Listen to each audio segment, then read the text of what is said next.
السلام عليكم ورحمة الله وبركاته. الحمد لله الذي جعل للعلم أصولا وسهل بها إليه وصولا، وأشهد أن لا إله إلا الله وحده لا شريك له، وأشهد أن محمدا عبده ورسوله صلوات الله وسلامه عليه. All praise and thanks is due to Allah who made for knowledge foundations, and through them facilitated its attainment and preservation. And I bear witness that none has the right to be worshipped except for Allah alone, with no partner. And I bear witness that Muhammad sallallahu alayhi wasallam is his servant and messenger. Today, bi'idhnillahi ta'ala, we'll be sitting in the third lesson of our reading of a summary of glorifying knowledge. And we stopped last lesson at the end of the ninth tool. To recap, the author, may Allah grant him success, compiled this book in order to make it easier for the person to memorize the original book that he wrote. And the original book that he wrote, he put together for the purpose of giving the student tools, means through which, if a person uses them, he or she will glorify knowledge, i.e., will respect knowledge in a way that knowledge is meant to be respected. And through that, it is hoped that he or she, bi'ithnillahi ta'ala, will attain a portion of knowledge. So we've finished, or we read up to the ninth, or we finished the ninth tool, and today, bi'ithnillah, we'll read from the 10th tool onwards. So the 10th tool, the author, Hafidhullah, says, adherence to the etiquette of knowledge, keeping to the manners of knowledge. ملازمة آداب العلم. And this tool can be, what the author mentions here, can be split into, or can be summarized into 3 points. Number one, the importance and benefit of knowledge, or benefits of knowledge. The importance and benefits of knowledge. Number two,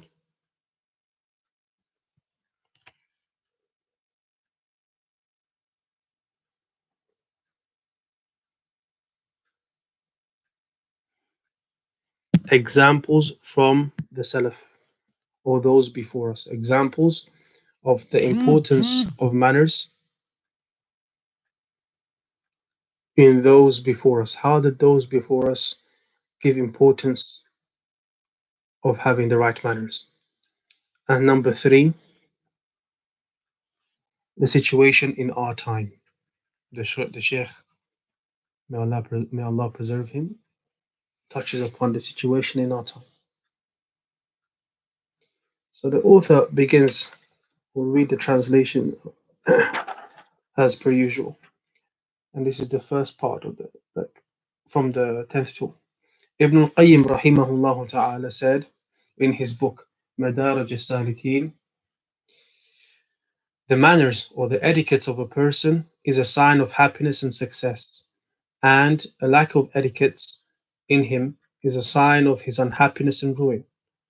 So goodness can be acquired in the world, in this world and the hereafter, through etiquette, through manners.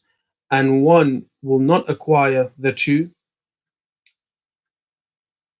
due the way he's supposed to, and one will not acquire the goodness of this world and the next if he does not have the right manners. And then he mentions a line of poetry. وَالْمَرْءُ لَا يَسْمُو بِغَيْرِ الْأَدَبِ وَإِنْ يَكُنْ ذَا حَسَبٍ وَنَسَبٍ. And a person and a man does not reach heights without etiquettes, even if he be one of high status and lineage. Then the author goes on to say, and indeed, knowledge is only suitable of someone with high etiquettes in himself while he's studying with his teachers and his friends. Those etiquettes are with those things. Yusuf ibn Hussein said, through etiquettes, i.e., through manners, knowledge can be understood. And then the author goes on to say, because the one of high etiquettes, he explains now the author. Why will knowledge be understood through manners? The author explains. Because the person who has high etiquettes, who has good manners, will be seen as someone worthy of knowledge. So it will humble him, so it will humble down before him, i.e., knowledge will be given to him. And the one lacking etiquettes will be seen as unworthy. So knowledge will become difficult, and it will become too proud. You could see a way to translate this would be that it would be too proud to be wasted upon him. What the author, this is the first part, the importance and benefit of knowledge. So the importance and benefit of knowledge can be seen in that. And from that is that through manners, knowledge is understood. Through manners, knowledge is understood. And you could split this, you could really understand this from a spiritual point of view and from a practical point of view. Spiritually speaking, it's because Allah subhanahu wa ta'ala would give knowledge. Allah is the one that ultimately gives knowledge, gives understanding to a person. And Allah will give or place understanding in a person that is suitable for it, that has the suitable etiquettes for it. As for practically speaking, then it is clear. If a person has little manners or few manners, or his manners are not good, then the teacher will not like to spend time with him. In general, people will not like to spend time with him, more so the teacher. If you approach a teacher in a way which is not appropriate, then the teacher, as a human being, may not give you a long and lengthy and detailed answer. He may just give you enough for what you need. And then you will have lost out on the rest of knowledge, as we'll come to see today, that one of the way of gaining knowledge and preserving knowledge is through asking questions in the right way. So when you interact with the teacher, if a person has bad manners, then the teacher is going to be less likely to dedicate time to him. And as such, the statement then comes that knowledge will become that وَقَلِيلُ الْأَدَبِ يُعَزُّ الْعِلْمُ أَنْ يُضَيَّعَ عِنْدَهُ. And as for the person who is in little manners, then knowledge will be too honored to be wasted, it will be too honorable to be wasted upon him. The author then goes on to say, which is the second part of this tool, he goes on to give us some examples from the time of those before us, i.e. the Salaf. ومن هنا كان السلف رحمهم الله يعتنون بتعلم الأدب كما يعتنون بتعلم العلم.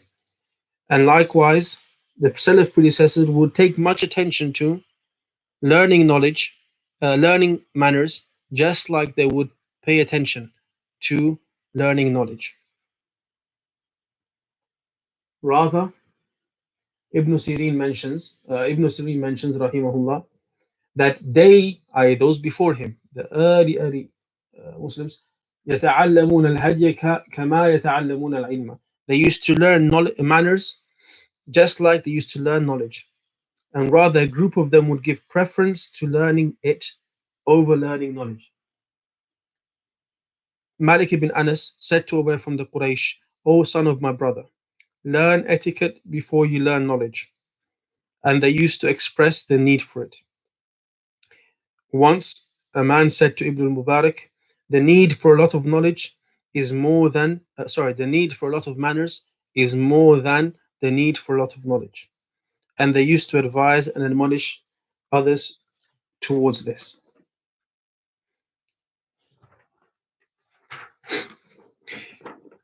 Malik said, my mother would tie my turban and she would tell me, go to Rabi'ah, one of the great scholars of Medina, and learn from his manners before you learn from his knowledge. So the Imam Malik's mom, when he was young, used to tell him to pay attention to the manners before you pay attention to the knowledge.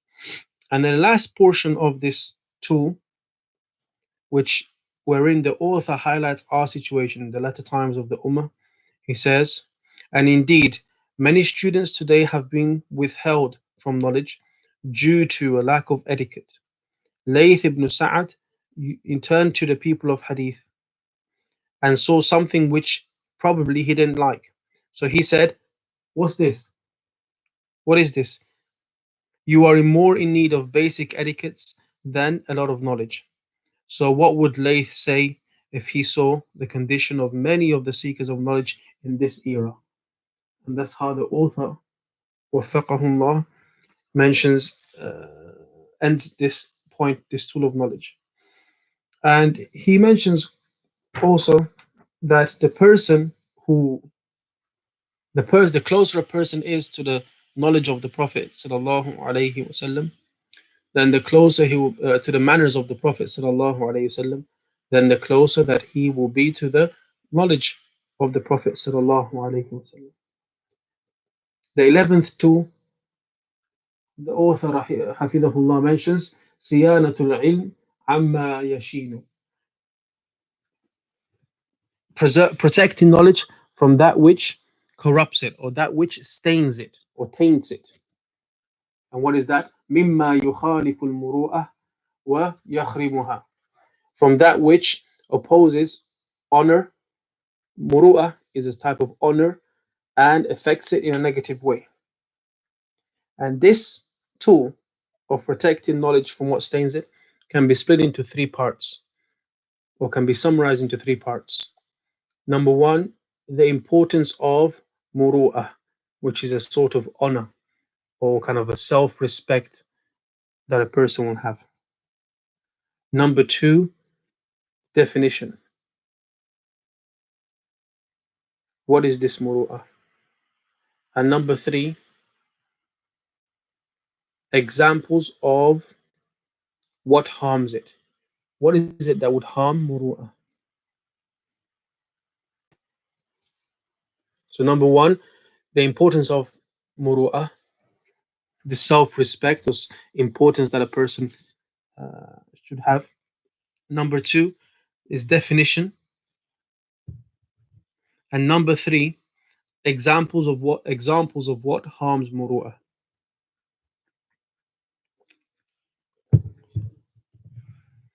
Number one, the author says, whoever does not protect the knowledge, knowledge will not protect him. And as a Shafi'i rahimahullah said, and whoever fails to defend, as a Shafi'i rahimahullah said, and whoever fails to defend his sense of honor from what stains it has belittled knowledge. So he did not glorify knowledge, rather he spent it for leisure. So he will be recompensed with a time wherein knowledge will be erased from his name. Wahab ibn Munabbih, may Allah's mercy be upon him, said, the person, Battal or Majin, the person who is just wasting time, can never be from the wise ones. So that's the importance of muru'ah, having this self-worth, self-respect, or this kind of honor. Then the author goes on to explain what is this muru'ah. He says, and the sense of honor as a whole is mentioned by the grandfather of Ibn Taymiyyah in Al-Muharrar, and was followed by his grandson in some of his verdicts. And it comprises of two parts.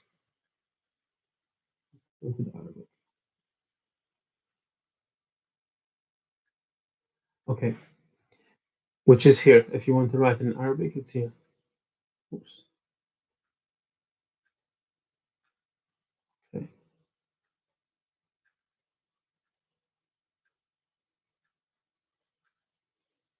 Anyway, it's this sentence here, and then this the second part. So it comprises of these two parts: using or utilizing what beautifies and adorns it, i.e., a person, and refraining from what tarnishes it and affects it adversely. So استعمال ما يجمله ويزينه وتجنب ما يدنسه ويشينه. All the examples of muru'ah, of this having this kind of self-respect or this honor that a person has, the examples of what breaks it are examples which go back to these two main foundations. Number one, that a person should either be doing things which makes him or her respectable, beautiful, but not beautiful in the sense of adornments, but beautiful in the sense of someone that you look up to, someone you respect, someone that is a respectable person. Or there are things which, if a person does it, it takes away from his kind of respect as a person or her respect as a person. And Abu Muhammad Sufyan ibn Uyayna was asked or was told, "You have derived from the Quran everything. So where is muru'ah in the Quran?" So he said, in the statement of Allah, show forgiveness. خذ خذ العفو وأمر بالعرف وأعرض عن الجاهلين. Show forgiveness, enjoy what is good, and turn away from the foolish. So it is in sense it so it is in it is a sense of muru'ah, good etiquettes and noble manners. And then the author, وفقه Allah, goes on to give us some examples to make it practical for us to see what are some of the things that taint knowledge or taint, sorry, this muru'ah. And from the most binding etiquette for the student is to adorn himself with the sense of honor of muru'ah and what it obligates, and abandoning that which breaks it, like shaving his beard or constantly looking around in the streets, or stretching the legs in gatherings without any need or necessity to do so, or accompanying the despicable people, wrongdoers, those who are shameless, the jobless ones, or wrestlings with juveniles and young ones. So these are some of the examples of what would negate a person's muru'ah. Muru'ah, perhaps you can understand it or you can see it from that, from what breaks it or from what kind of puts diminishes it, is a is a concept that if you were, for example, going to sit in a class and you just saw the teacher, and perhaps before the lesson you saw him doing something that was childish or something that was you does not befit a teacher, you will feel sometimes in your heart that, oh, I don't know, this teacher, is he really being serious or not, and so forth. So it will put something in your heart that maybe you will not take learning from him as seriously. So this is a type of this is the closest I can get to explaining it. So the person, the student, should not be someone who goes against the customs of his people, for example. He does something that makes him look like an odd one out, like the odd person out. It should be someone that, within the Islamic realms, is looked up to, is respected. It doesn't mean that he can never play, that he can never laugh, but he's not known as the joker, the one that is just joking all the time, for example. He's someone that, when you look at him, you can have some sort of respect for him in terms of knowledge. So it's important that the student of knowledge, then, if he learns, if he goes all this way, all these steps in learning, he has the right intention, he goes to the teacher's lessons, he behaves with the teacher, and so forth. And then he has acquired some knowledge. And then he just behaves in a way that people cannot take him or her seriously. It becomes like all the knowledge that he's acquired will benefit no one, because they will not go to him anyway. Because when they see him, they see someone that is just not serious about life, for example. So the person has to be careful in making sure that he preserves this sense of honor that he or she has.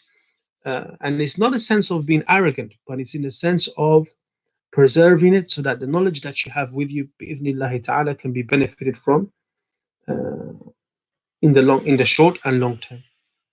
The author then, rahimahullah, wafaqahullah, goes on to the 12th tool, and انتخاب الصحبة الصالحة له الصالحة له الصالحة له, choosing righteous companions for it, companions that will benefit you and are suitable for knowledge.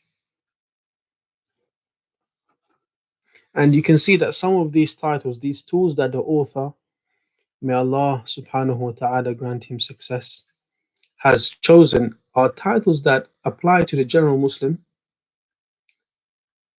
just like they apply to the student. Whereas just the main difference probably would be that for the student of knowledge, they are of a higher standard. They apply to him or her to a higher degree. But for example, having good manners is something that applies to the general Muslim as well. But with the student, he'd have to have the good manners of a general Muslim, and on top of that, he should also have specific manners which are to do with knowledge, like attending lessons and so forth. Likewise, having good friendship is something, or companionship is something that the general Muslim needs to take care of. And for the student, then he also has to look at companions that are going to benefit him or her in their studies. So you may have companions that are righteous, alhamdulillah, but they may not be students. So that those companions are good, but you should try to find companions that are also going to push you in your learning, inshallah ta'ala. And this 12th tool can be summarized in 4 points. Firstly, the author says or clarifies the fact that we all need, humans in general, need to have friends. That we need to have people that we socialize and interact with.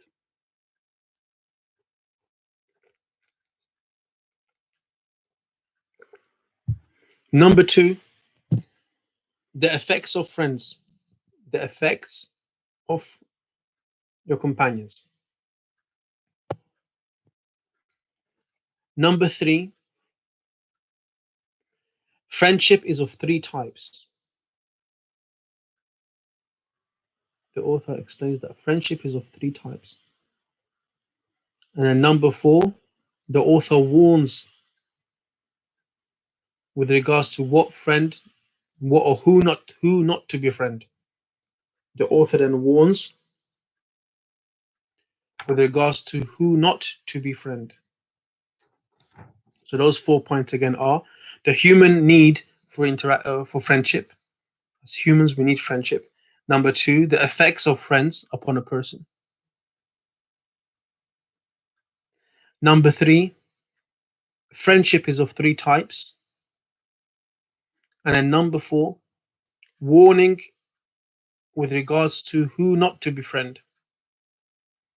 So the author, wafaqahullah, starts off and he says, having a friend is a binding necessity in the nature of the creation. So the seeker of knowledge requires having relations with students other than him. And this relation is to assist him in acquiring knowledge and striving for it. Whether it be the student or other than the students, we all need people that we talk to from time to time, even when you're in quarantine.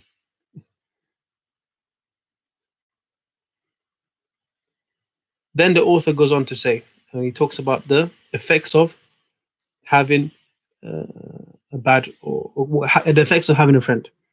He says, friendship for knowledge is safeguarded from its danger. Friendship for knowledge is safeguarded from its dangers, which is dangers is beneficial in reaching the goal.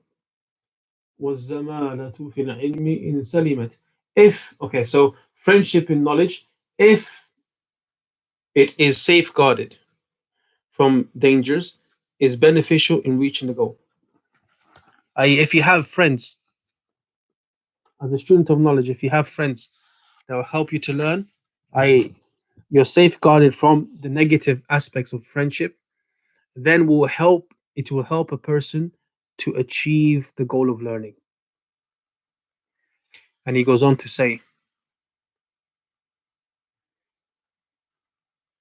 it is not appropriate for one of high vision, except that he should choose righteous people to accompany that assist him.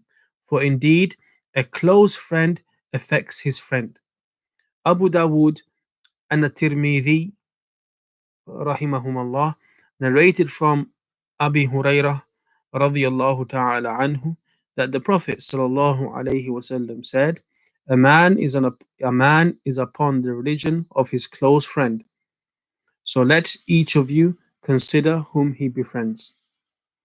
Ar-Raghib al-Asfahani said, a friend does not affect his friend with only speech and action, but even how he looks at him.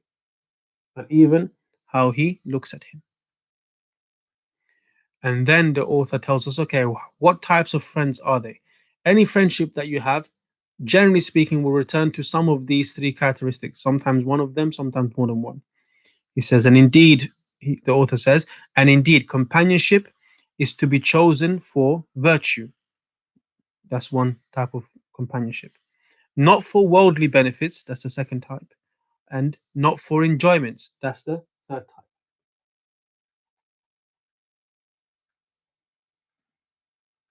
For indeed, relations are made for one of three reasons: virtue, benefit, and enjoyment. This was mentioned by the teacher of our teachers, Muhammad al Khidr ibn Hussein, in Rasail al Islah. And this was mentioned also by Sheikh Bakr Abu Zayd, and Sheikh Ibn Uthaymeen spoke about this. The friendship which is from virtue, the friendship which is of benefit, i.e., someone is your friend when they need something. So they're there for you, they're only there when they want something from you. There's a benefit, a manfa'a that he or she needs. And the benefit, the friendship which is for the purpose of entertainment only, like to just hang out and chill and relax and enjoy yourselves. And then the friendship of virtue is that which you push each other towards khair. And then the author warns us, who should you not befriend, or who should we not befriend? He says, and Ibn Mani' said in Irshad al-Tullab, while advising the students of knowledge, and beware of mingling with the foolish, shameless, and unmannered ones, or of ill repute. Uh, for indeed, mingling with them is a cause of deprivation and misery.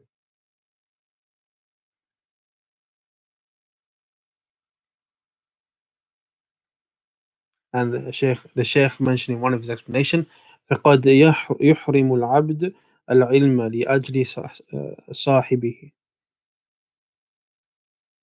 which is true. It is possible, and perhaps a person will be prevented from knowledge due to the people that he is with. So, for example, you have friends which are not really good people, good friends, and you go to a sheikh and you ask him a question. He sees who you're with, and because he does not want to spend time with the people that you're with, he will tell you not to ask the question at that time, or come back another time. And so the person will be turned away and will have not got the answer that he needs to the question that he or she is asking. Why? Because the teacher, for example, has seen that he came with a group of people. He doesn't want to bring all those people into the office because of certain bad characteristics that those people may have. So a person should be careful that the companions that he or she has will affect you either directly or indirectly, directly by changing how you are, or indirectly by perhaps putting you or putting the person in situations that are not appropriate for the individual who is seeking knowledge. The next tool is بذل الجهد في تحفظ العلم والمذاكرة فيه والمذاكرة فيه والسؤال عنه. Exerting or putting effort in memorizing knowledge and preserving it and revising it and asking about it. Exerting or putting effort in memorizing knowledge, revising it, and asking about it. And it's tool number 13. And this tool can be summarized in 5 points. There are 5 points that the author, 5 main points that the author is making. First of all, the author introduces us or introduces the reader to these three things. So, an introduction to these three. Then he talks about, so point number 2, he talks about memorization. Point number 3, he talks about revision and mentions the foundation of revision.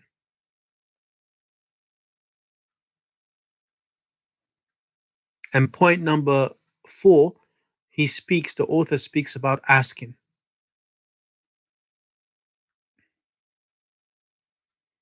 And point number 5, the author, gives a parable, gives an example for these three things, i.e., memorizing knowledge, revising it, and asking about it. He gives a parable for these three. So the author starts off here with an introduction to the three. He says,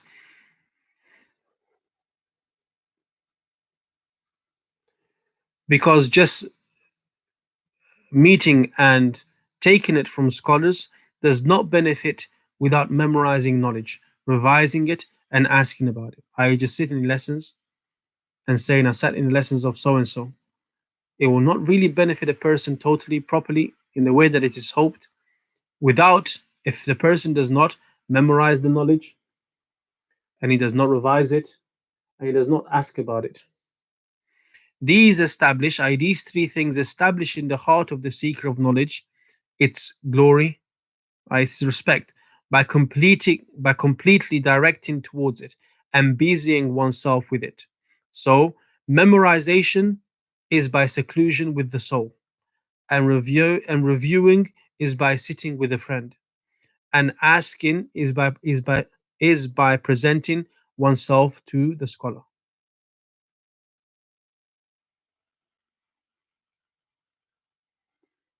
That's the introduction. Then the Sheikh goes on to talk about memorization. He says, and the great scholars never cease giving importance to memorization and directing others to it. I heard our Shaykh Ibn al-Uthaymeen, may Allah have mercy upon him, saying, we memorized less. حفظنا قليلا. If you want to write that in Arabic, this is a great quote. We memorized a little and we read a lot. فانتفعنا بما حفظنا أكثر من انتفاعنا بما قرأنا. And we benefited from that which we memorized more than our benefit with that which we read, which is also can be found in the explanation of Hilya Talib al-Ilm in its meaning. Then point number 3 in this tool is the revision. And thorough revision is survival of knowledge in oneself, i.e., is keeping knowledge in oneself, and it strengthens its relation to it. And revision here refers to studying with the group mates, the classmates.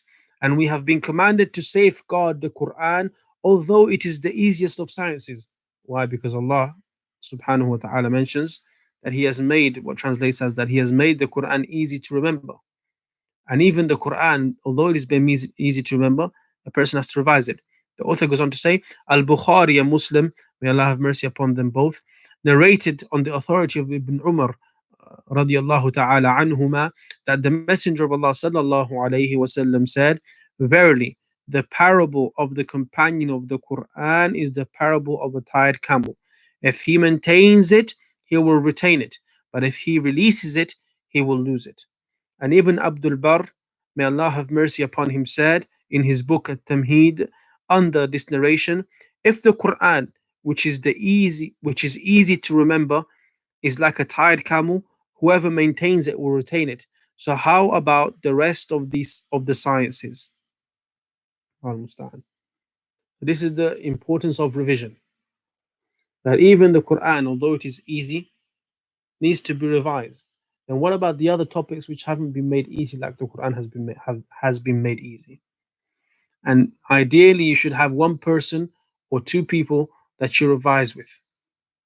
Your revision group shouldn't be too big, such that discussions just end up going everywhere. You should have one person that you revise with, and you take turns in making points to each other from the lessons that you followed, that you covered.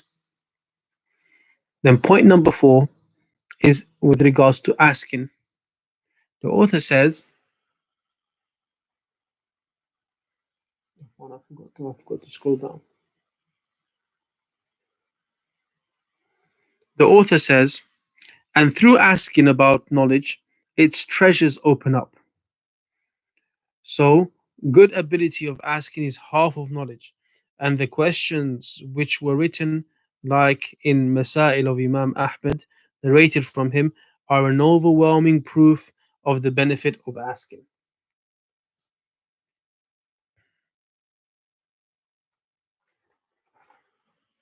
And then he goes on to mention, and these three matters, this is the fourth point, the parable, the example of these three matters. He says, and these three matters for knowledge are like seeds for a tree, its water and growth, which preserve its strength and protects it from harm. So memorizing is like the seed of knowledge, and revision is like its water, and asking about it is like its growth.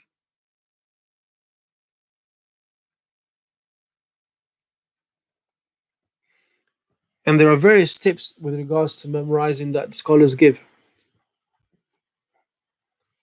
And a person should realize that memorizing takes repetition, i.e., first, if you're trying to memorize something, and it's something that we often talk about because we're not in a time or a society where we memorize many things. The person, if they're trying to read something, they first have to be able to read it properly or to say it properly. If they don't know how to read, they have to say it properly. Once their tongue is used to saying it, then they can start to say it. Okay, first you learn to say it properly. Once your tongue can say it properly, then you start repeating it with your tongue while looking at it. After a while, then you will repeat it without looking at it. And once you're able to repeat it without looking at it, then that's when your memorization begins. Then, throughout that day, you repeat it at intervals. Because there's a point that the people of memorization mention that 2 hours which are separated are better than 4 hours that are one after the other.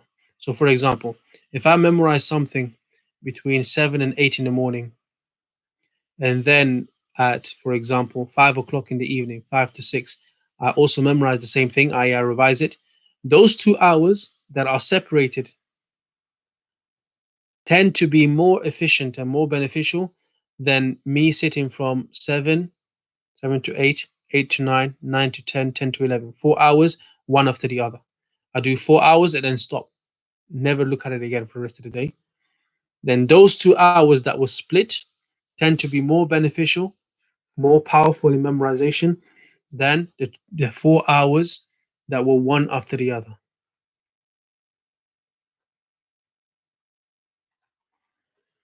The author, rahimahullah, then hafidahullah, then goes on to mention the 14th point, or the 14th tool, sorry, which is ikramu ahli al-ilmi wa tawqirihim, honoring the people of knowledge and revering them. This tool can be summarized, the speech of the Shaykh in this tool can be summarized into 5 points. Number one, the reason. The reason. Why does a person respect the people of knowledge? Number two, evidences.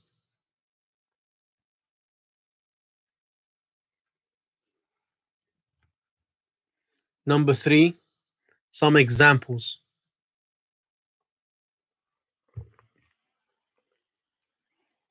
Number four, the mistakes of a scholar or of a teacher. The mistakes of a teacher. And number five, cautions. Number five, cautions. Things to be aware of. So number one was reason.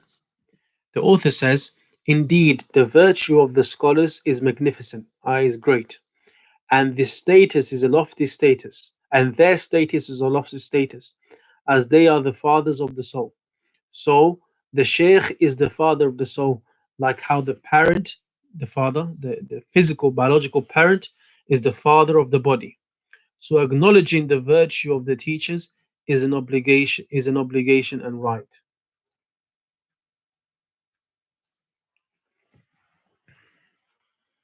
Just like our parents took time out to raise our physical bodies, then our teachers, generally speaking, take time out to give us that which we need for our spiritual bodies to grow. And so a person should acknowledge that and give those people, attempt to give those people respect. Then the author goes on to say, and this meaning was derived from the Quran by Muhammad ibn Ali al-Udhfui, who, may Allah have mercy upon him, said, when a human learns from the scholar and gains benefit from him, so he becomes a slave to him. Allah subhanahu wa ta'ala said, and when Musa told his servant, وَإِذْ قَالَ مُوسَى لِفَتَاهُ, which is, and he goes on to say, and he was Yusha ibn Nun, and he was not a slave of his, but surely he was a servant of his, he is a student of his, following him. So Allah described him as his servant for that reason. And the legislation commands to look after the rights of the scholars in their honor, reverence, and uprightness. And Imam Ahmed narrated in his Musnad from Ubadah ibn Samit radiyallahu ta'ala anhu that the Messenger of Allah sallallahu alayhi wasallam said, he, what translates as, he is not from my nation, he who does not honor our elders, nor have mercy on our young ones, nor recognize the rights of our scholars. And there are many examples of this, as a side point. There are many examples of this. For example, Ibn Abbas respecting many of the older Sahabas that he took knowledge from, even though he was closer to the Prophet ﷺ than them in terms of lineage. And the author, the Sheikh, goes on to say, and Ibn Hazm quoted a consensus of the scholars on revering the scholars and honoring them. Then the author goes on to give us some examples of what it means to have respect and honoring the scholars. What does it mean? He says, so from the binding etiquettes which towards the teacher from a student, which are included under this, is being humble towards him, to turn towards him and not to turn away from him, and to pay attention to the etiquettes of speech with him. And when he speaks about him, he praises without exaggeration, rather treats him as he must, treats him as he must, rather treats him as much as he deserves.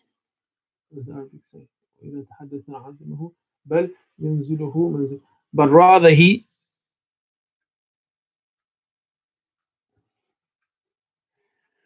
rather instead of exaggerating his praise, he speaks, the student speaks about the teacher in the way that the teacher is, in accordance to the level of the teacher, such that he does not actually end up disrespecting the teacher while trying to praise him.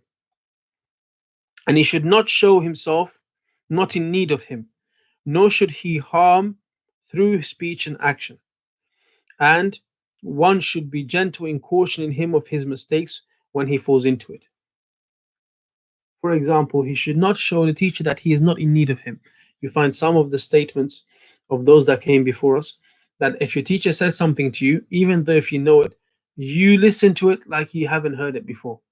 You don't show your teacher, oh, I know everything. Oh, I know this, which is the total opposite of people who have come into the habit of correcting the teacher or saying yes or affirming the teacher. I've mentioned this before, that sometimes a teacher may say something and the student says, oh, that's correct. Sahih. If it's sahih, if you know it's sahih, then even if you knew that, you're not supposed to say sahih. But if you don't know that, that's even worse. Then the author goes on to say, some mistakes. How do you deal with mistakes of a teacher? Now we're supposed to respect the scholars and our teachers. So how do you deal with their mistakes then? Because on one hand, you want to respect them and you don't want to show the mistakes to people. You want to hide their faults like you would hide your parents' faults. On the other hand, the truth has to be clarified. The truth has to be clear. You cannot prefer the sheikh to the truth. So how do you combine between these two things? So the author, may Allah preserve him, gave us a remedy or gave us the steps on how to deal with mistakes of our teachers or scholars. He says, and from what is appropriate to point out here is in brief, is knowing What should be done when scholars fall into mistakes? And this lies in six matters. The six steps of dealing with a teacher's mistakes. The six steps are the steps that the author mentions are: number one, actually establishing, is it a mistake? Establish that he has committed the mistake. التثبت في صدور الزلة منه. Establishing that the mistake has occurred from him. This doesn't mean that you go search for the mistake. It's not that you look for the mistake of the teacher, but if the mistake comes, if someone's saying, "Oh, there's a teacher so and so made a mistake when he said this," first you check: is it actually the teacher say that or not? Did he do that or not? So it's not looking for it, but once it comes, once it's highlighted, then establishing it first and foremost. Establishing that the mistake came from him. Number two, establishing, confirming that it is actually a mistake. Confirming that the thing being pointed to, the thing being highlighted, is actually a mistake. And in brackets, this is the responsibility of scholars who are firm in knowledge. So they should be asked about it. The Sheikh says, التثبت في كونها خطأ وهذا وظيفة العلماء الراسخين فيسألون عنها. This is the job of the scholars who are firmly grounded in knowledge. Why? Okay. How do you know that this is a mistake? How do you know that this is not something else? This is not a difference of opinion. This is not a valid difference of opinion. How do you know this is actually a mistake? So you ask the person of knowledge who is firmly grounded in knowledge. And that's very important. Because if you know one opinion or you know two opinions, it doesn't mean that there aren't other opinions in that situation. So unless you're someone who is firmly grounded in knowledge, you may not know if there are other valid opinions in that topic. And so you may end up destroying the reputation or tainting the reputation of a scholar due to your lack of knowledge. So the safe path is to ask. If you find something that you think is a mistake, ask a person who is firmly grounded in knowledge. The third step the author mentions is ترك اتباعه فيها, leaving or stop, not following him, the teacher, not following the scholar in that issue. Not following it. I don't use it as an excuse. Don't say, "Oh, well, Sheikh so and so done that, Ustad so and so, or Alim so and so done this, so it's okay." No, that's not right. So the third point the Sheikh mentions is do not follow it. Not following it. Number four, looking for excuses through an appropriate interpretation. بذل التماس العذر له بتأويل سائغ. Looking for an excuse or keeping an excuse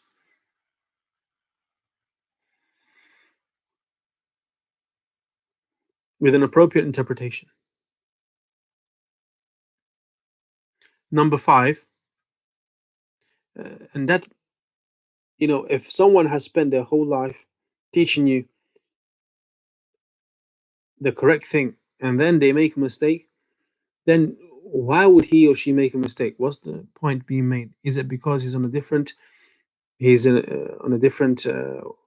methodology, or is it because of other reasons? What happened? So look for something that is an excuse that is appropriate to the situation. Number 5, offering advice with gentleness and secrecy, not out in the public. بذل النصح له بلطف وسر لا بعنف وتشهير. And the author mentions here in one of his explanations, because the aim of advice is to help him return. And publicizing it will not result in this good. The aim of the advice, so the fifth point, the fifth step in dealing with the mistake of a teacher is offering advice with gentleness and secrecy, not out in public, not with toughness and out in public. Why is that? Because the aim of giving advice is not just to establish hujjah, like some people seem to act in that way. The aim of giving the advice is to hope that the teacher comes back to the right path in that issue. But do you think that a person will come back to the right path if you, instead of giving advice in public and gentleness, in private and in gentleness, they're spoken about in public and ridiculed or laughed at? That most likely will have the opposite effect of what is wanted, because what is wanted is to bring the person back to the right path. And the sixth point, the sixth step,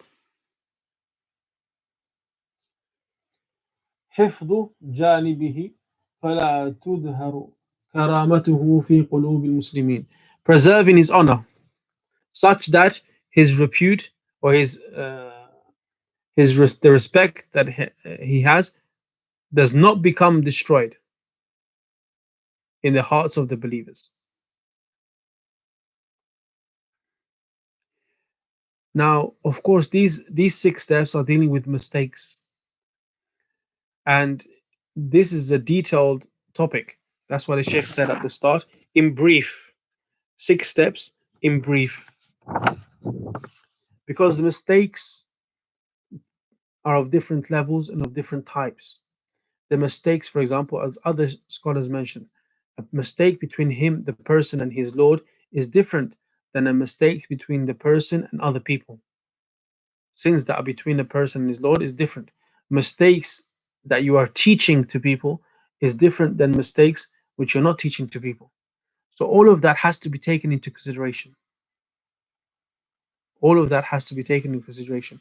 And if people, especially students, even though they are students, were to do step number 1 and 2, establishing if he has made a committed mistake and establishing that it is a mistake, and going back to the senior, to the people of knowledge who are firmly grounded to know if this is a mistake or not, and giving the question to those people in a right way with the whole picture, then many of the arguments that we see amongst people perhaps wouldn't exist.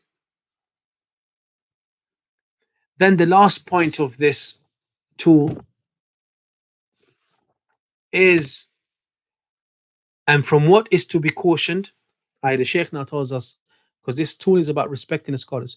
Now he tells us something, because some people respect the scholars in a way which is not appropriate. So he says, be careful of this. And from what is to be cautioned in regards to revering the scholars is what looks on the apparent to be reverence, but actually is something silly and a bit humiliating, like rushing towards the scholar or crowding around him and compelling him to the most difficult path, like rushing to a scholar on the way out from a masjid, for example, and getting in the way of the door and squeezing past him, pushing him by accident, and so forth. Although you're doing that, or a person may do that because they want to give salams to the sheikh, or they want to pay respects to him, or they want to carry his bag, or whatever the case may be, it actually ends up putting a difficulty upon the sheikh, or may make him seem in a way that is not right.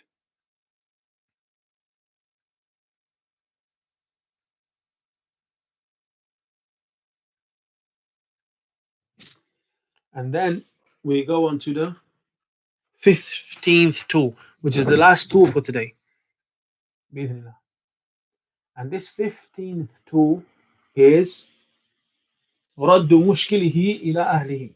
To return the difficulties in knowledge, the difficulty parts of knowledge, things that are problematic to a person, to the people of knowledge. Placing the problems or the difficulties in knowledge to the people of knowledge.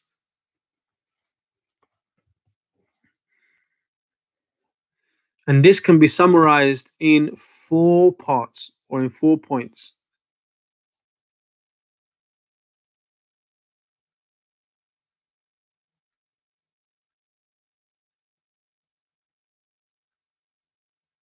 Number one, the Sheikh introduces the topic. Number two, he explains or discusses what are the biggest issues.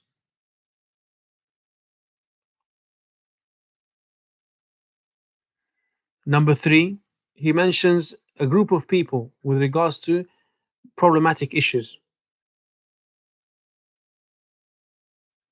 And number four, he explains to us that scholars are the ones that have been told to deal with the important and big issues.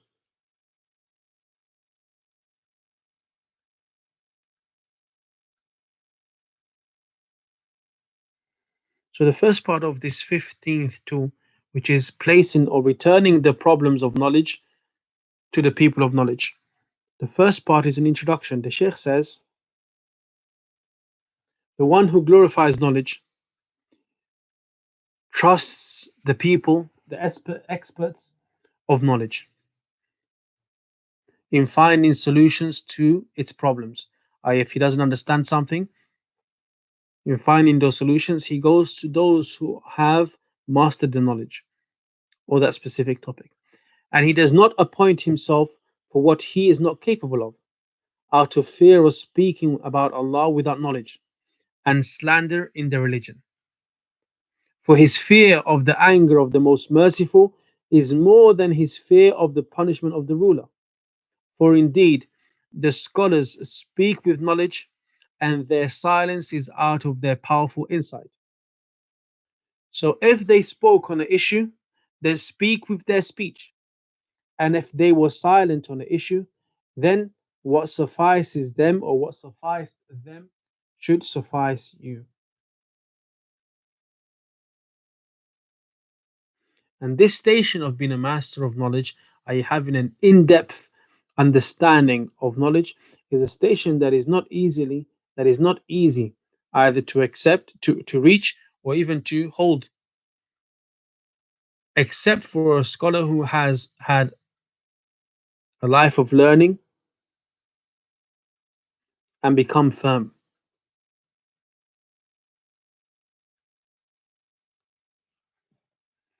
Then the author goes on to say, and from the most difficult problems are the current trials and afflictions occurring which are increasing with the passing of time.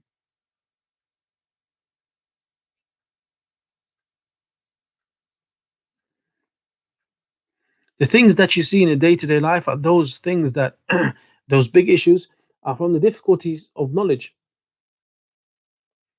which require insight and deep understanding in order to be speaking about them.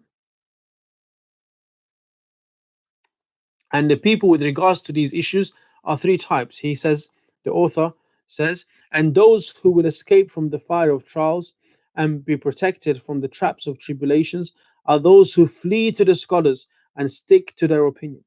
And if doubt comes to him on their opinion, he thinks good of them, of the scholars, and he leaves his opinion and takes their opinion.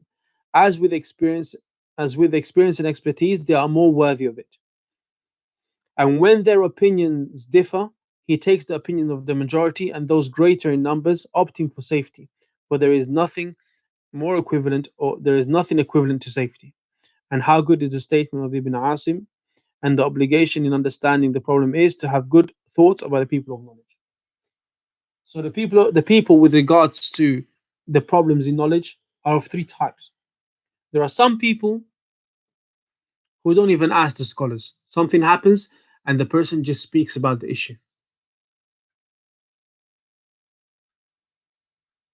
Today, an issue occurs in the city, in his or her city, and tomorrow or even the same night, he's given, oh, well, what they should have done is this, or what would have been good is that, and what should have occurred is such and such. He doesn't even ask a person of knowledge. Then a second category of people are those people who ask the people of knowledge, but they will only accept the answer of the person of knowledge if it agrees with his preconceived or pre-thought answer. So he goes to ask a person of knowledge, he already has an answer in his heart.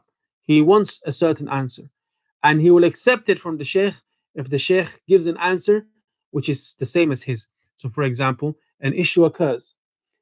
The person thinks, okay, well, I think this should happen. The response should be X. So he goes to the sheikh, he asks the sheikh says to him, the answer is X. He says, see, the sheikh says the answer is X. Look, even Sheikh so and so said the answer is X. But if Sheikh so and so said the answer is A, he will say, no, the Sheikh doesn't understand or the Sheikh doesn't know. The answer is actually X. Let me explain it to you. So the person has to be careful of being from that type of person. And then the third type of person are those people who trust the people of knowledge. Does it mean that the people of knowledge don't make mistakes? No, they make mistakes, but you give them the situation and you ask. And if for whatever reasons you don't understand, or that you think that the sheikh did not understand you, or whatever, you can ask some another sheikh, no problem. But don't just come up with your own answer, especially as a new student of knowledge. You're new, hardly understand much, and you think you can bring answers out. As one of the teachers said to us, the problem with some of the problem with you brothers in the West, he was speaking in general, not the people in front of him, that you think you know everything, something along those lines. We think that we know everything, and it's something that we have to be careful of. Then the author goes on to say, and from the problems, and from the problems is rejecting the mistake, and from the problems is rejecting the mistakes of the scholars and the false statement of Ahlul Bid'ah. I from the big issues of knowledge, from the big issues of knowledge, which should be returned to the people of knowledge. This is what the Sheikh is talking about. Those things which are unclear. When we talk about big issues, ما غمض وتعارض فيه النيات البينات. What is unclear and the evidences may have been unclear or seem contradictory in these issues. Okay, from these problems, mushkilat, are the statements, the mistakes of the scholars, and the false statements of Ahlul Bid'ah and their opposition. These should be returned to the people who are firmly grounded in knowledge.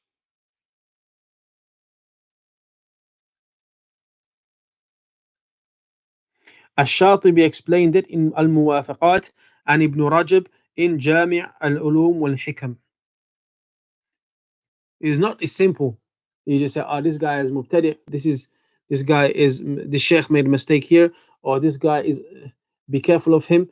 Yes, if you're someone who's qualified and who has not just a qualification but deep knowledge, you're firmly grounded, then yes, because you need to be able to understand the hukms that are related to these issues.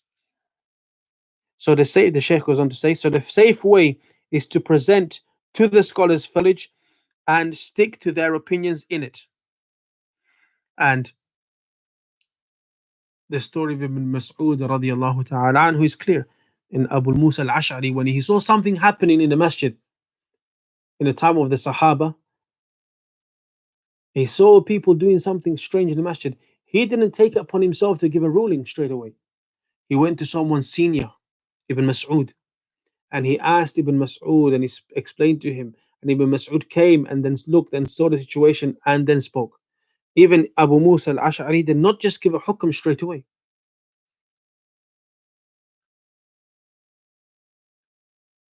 A lot of issues that we experience is and are due to this, i.e., people not returning to the people of knowledge, to those firmly grounded in knowledge.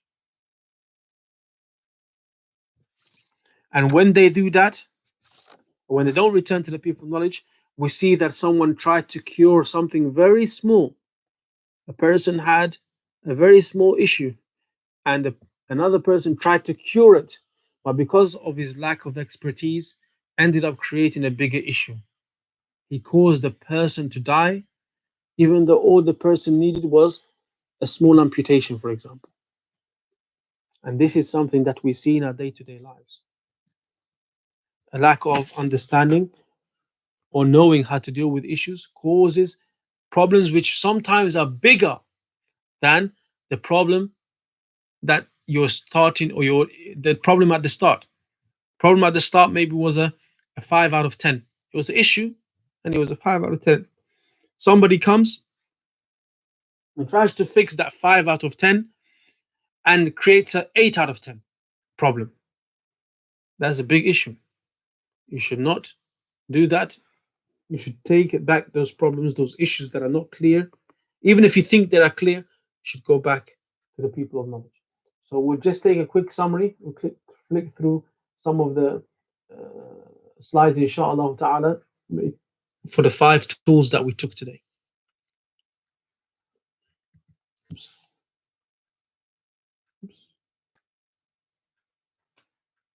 So number 10 was keeping the manners of knowledge.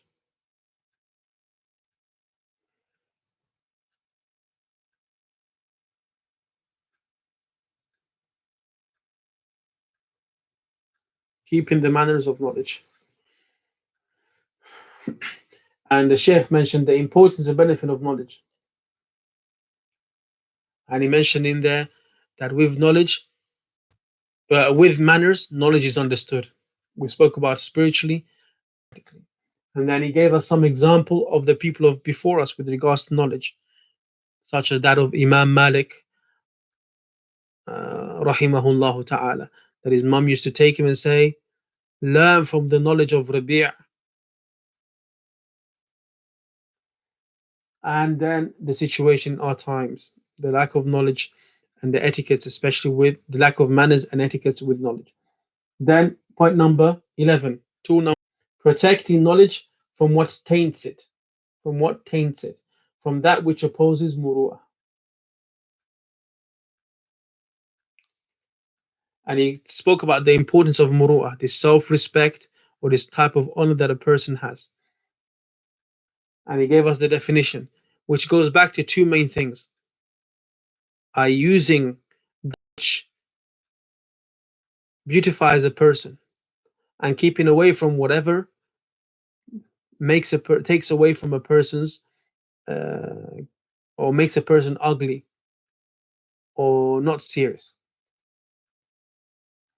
And then he gave us some example of what harms it. After we understood the definition, which comprised of those two parts, he gave us some examples of what harms that, what harms muru'ah. Number 12, choosing righteous companionship which is suitable to it, i.e. suitable for knowledge. Companions that are going to help you in learning. Companions that are going to help you in learning. And in there he mentions that we as humans are in need of friendship. We cannot be alone a whole life. And then he gives the fact that your friends will have an effect on you. And that friendship is for three situations, or for three types. There are three types: virtue, entertainment, or for a benefit. And then he gave us an example of some people that we should be careful not to befriend them. And the fact that if you some people, knowledge may be prevented from you because of that. Number 13, putting effort in memorizing knowledge, revising it, and asking about it. And he gave us an introduction to these three things: memorizing, revising, and asking. And they spoke about memorizing, revising, and its asl, his foundation, i.e., the Quran, which has been made easy. We are supposed to revise it. So, what about other knowledge which hasn't had this promise of being made easy? And then he spoke about asking, the importance of asking, and the fact that some books were written just based on questions and answers, like Al Masail of Imam Ahmed. And it has an over, he's mentioned that it has, you can see the much benefit that a person gets from asking. And then he gave us a parable of these three things, of memorizing, revising, and asking, and the fact that asking makes your knowledge grow and memorizing keeps your knowledge. And he quoted Shaykh Uthaymeen in that part. That we memorized a lot, we memorized a bit, and we read a lot. And what we memorized, the small things that we memorized, benefited us a lot or much more than what we had read. Number 14, honoring and revering the people of knowledge. Why? The Sheikh starts off with the reason why. You respect the people of knowledge because they give to you, by Allah's permission, they help the soul to grow. Just like our biological parents helped our bodies to grow. The people of knowledge connect us to the ahadith of the Prophet ﷺ, to the ayat of the Quran. So they feed us through their knowledge, and as such, we should have respect for them. The Shaykh then went on to give some evidences, such as the hadith of the Prophet ﷺ. We mentioned the fact that Ibn Abbas used to respect those, used to give extra respect to those companions, even though they used to say, "You are the cousin of the Prophet ﷺ. You are the son of the uncle of the Prophet ﷺ, and you treat me like this." And he used to say, "We have been commanded to respect the people of knowledge."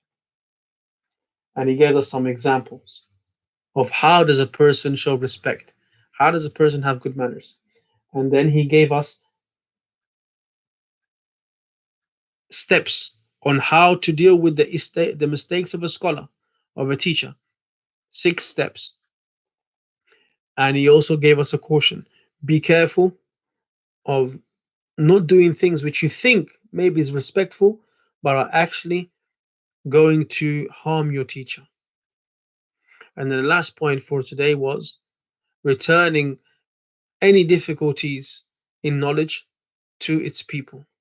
He gave us an introduction and he talked about the big issues, the successful group, i.e., there are some people with regards to this topic are three types. There are people that are, return the big issues to the scholars and trust in what the scholars say. And there are some people who don't even return those issues to the scholars, they just speak. And then there are also some people who return to the scholars and only will accept something from a scholar if it agrees with them. So those are the three people.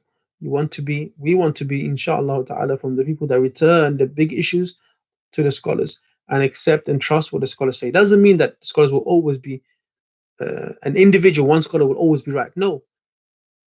But if in times of even confusion, then you go with either the most pious scholar that you understand to be have more taqwa, or the majority of what the scholars are saying. And then he goes on to say the scholars are the ones that deal with the details issues. And from those detailed issues are the issues to do with the mistakes of other scholars. And from those issues are the issues to do with refuting the positions of Ahl Bidah. Because these things need someone who is firmly grounded in knowledge. With that, inshallah ta'ala, we stop there. سبحانك اللهم وبحمدك أشهد أن لا إله إلا أنت أستغفرك وأتوب إليك.